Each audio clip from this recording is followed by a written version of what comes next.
Good morning friends.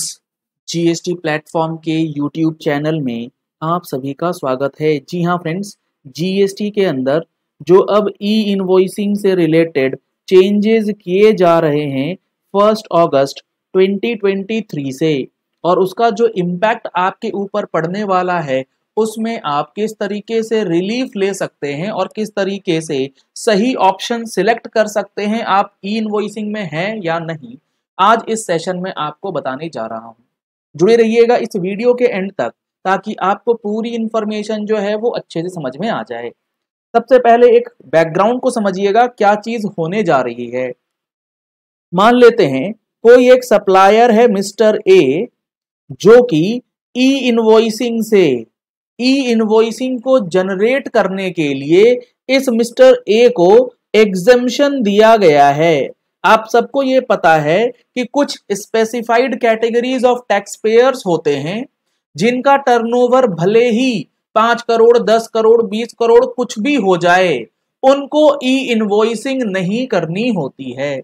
उसमें से अगर हम लोग एक एग्जाम्पल लेते हैं तो वो आता है गुड्स ट्रांसपोर्ट एजेंसी का।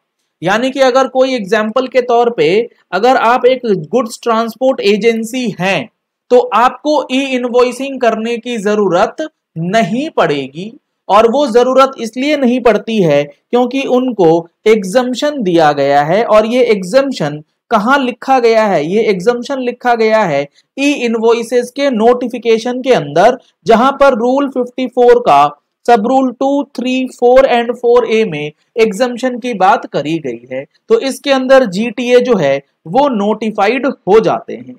अब यहां जो अगली बात आती है कि जीटीए एग्जेम्प्ट हो गया ई इनवॉइसिंग के लिए, लेकिन जो पर्सन जीटीए है वो रजिस्टर्ड है GTA as a GTA goods transport agency.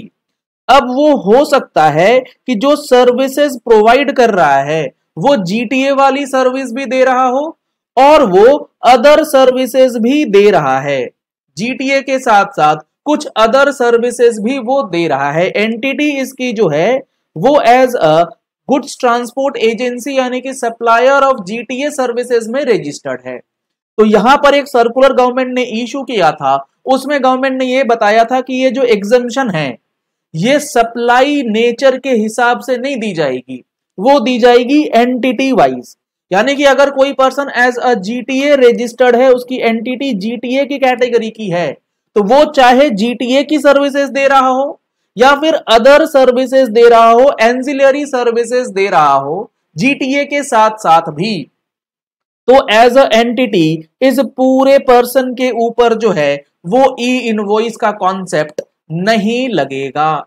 Exemption entity wise दी जाती है, ना कि उस एंटिटी के द्वारा दिया गया अलग अलग सप्लाई के द्वारा जो चीजें होती हैं वो होंगी। जैसे मैं आपको एग्जांपल दूं, अगर ये जीटीए है, इसके पास काफी सारे ट्रक होंगे। अगर ये truck in the capacity of GTA चला रहा है, ट्रांसपोर्टेशन के लिए यूज कर रहा है, तो इसके लिए तो ये एग्जम्प्ट है, इसको ई इनवॉइसिंग नहीं करना। लेकिन अगर ये इनवॉइसेस बनाता है और वो इनवॉइसेस बनाता है रेंटिंग के, ये अपनी गाड़ियों को रेंट पे दे कर रहा है, चला रहा है, रेंटिंग ऑफ व्हीकल पे, तो यहां पर ये जीटीए की कैपेसिटी में काम नहीं कर रहा, तो यहां पर ई इनवॉइसिंग लागू नहीं होगा क्योंकि ये as a entity GTA registered है। ये सर्कुलर ने बता रखा है। जैसे दूसरा एग्जांपल अगर लें तो बैंक्स जो होती हैं वो बैंकिंग सर्विसेज भी देती हैं, अदर देन बैंकिंग सर्विसेज भी प्रोवाइड करती हैं। बैंकिंग सर्विसेज के लिए एग्जम्पशन हो गया, लेकिन अगर वो कोई एंसिलरी एक्टिविटीज कर रहा है या टेबल चेयर बेच दे रहे हैं बैंक पुराने होने के ऊपर, कंप्यूटर स्क्रैप सेल कर रहे हैं, तो उन अदर सेल के ऊपर भी ई इनवॉइसिंग जो है वो नहीं लगेगी। ये गवर्नमेंट ने क्लैरिफाई कर रखा है। तो अब यहां जो आपको सबसे इंपॉर्टेंट पॉइंट ध्यान रखना है कि आपको अपने क्लाइंट का एंटिटी लेवल जो है वो चीज चेक करनी होगी कि आपके क्लाइंट को अगर एज अ जीटीए या उस कैटेगरी ऑफ टैक्स पेयर में रजिस्ट्रेशन लिया गया है जो एग्जेम्प्टेड कैटेगरी है फॉर ई इनवॉइसिंग, तो उसके लिए आपको क्या ध्यान रखना है? उसके लिए आपको उसका रजिस्ट्रेशन नंबर चेक कर लेना है, और रजिस्ट्रेशन नंबर के अंदर जब आप जाएंगे तो आपको यह चेक करना है कि उसका nature of business activity being carried out at the above mentioned premises में कौन सी कैटेगरी आपने सिलेक्ट की है। मान लेते हैं आपका क्लाइंट है गुड्स ट्रांसपोर्ट एजेंसी का, तो यहां पर आपको करना क्या होगा, क्या आप कर सकते हैं, जो मेरा व्यू है, जो मुझे लगता है कि इससे आगे चल के आपको परेशानी जो है वो नहीं आएगी। आप यहां पर सप्लायर ऑफ सर्विसेज टिक कर सकते हैं और साथ ही साथ अदर्स टिक करके यहां आप लिख सकते हैं कि आपकी जो एक्टिविटी है वो गुड्स ट्रांसपोर्ट एजेंसी की है, यानी कि आपकी जो एंटिटी की रजिस्ट्रेशन है वो in the capacity of goods transport agency है। और इसके अलावे अगर कोई और आप काम करते हैं तो वो भी आप लिख सकते हैं कि हम अदर एक्टिविटीज जो है ये प्रोवाइड करते हैं। और आप ई इनवॉइसेस अगर नहीं बनाते और कल को ऑडिट में फाइल अगर फंस जाता है तो आप इस चीज का बेनिफिट ले पाएंगे कि हमारा जो मेन एक्टिविटी है जो हमने डिक्लेयर किया हुआ है पोर्टल पे रजिस्ट्रेशन पे, वो हमारा एज अ जीटीए है। तो इसीलिए एंटिटी लेवल एग्जम्पशन होने की वजह से हमारे ऊपर ई इनवॉइसिंग जो है वो लागू नहीं होना चाहिए।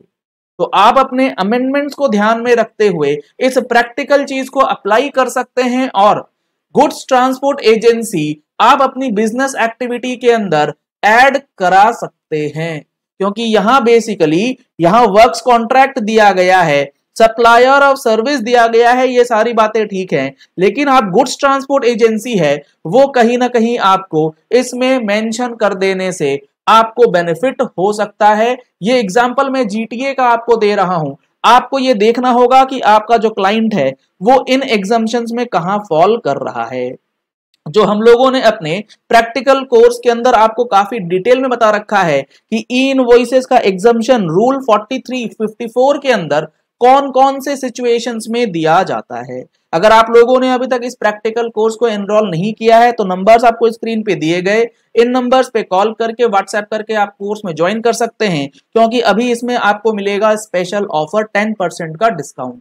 तो आप इस कोर्स को ज्वाइन कर सकते हैं और अपनी लर्निंग जो है वो इंप्रूव कर सकते हैं। अगर आपको मैं इस कोर्स का कंटेंट दिखाऊं तो यहाँ पर आप देख पा रहे हैं नोटिफिकेशंस और सर्कुलर्स जो सेशंस में डिस्कस किए गए हैं उसकी पीडीएफ कॉपीज आपको अवेलेबल कराई गई है।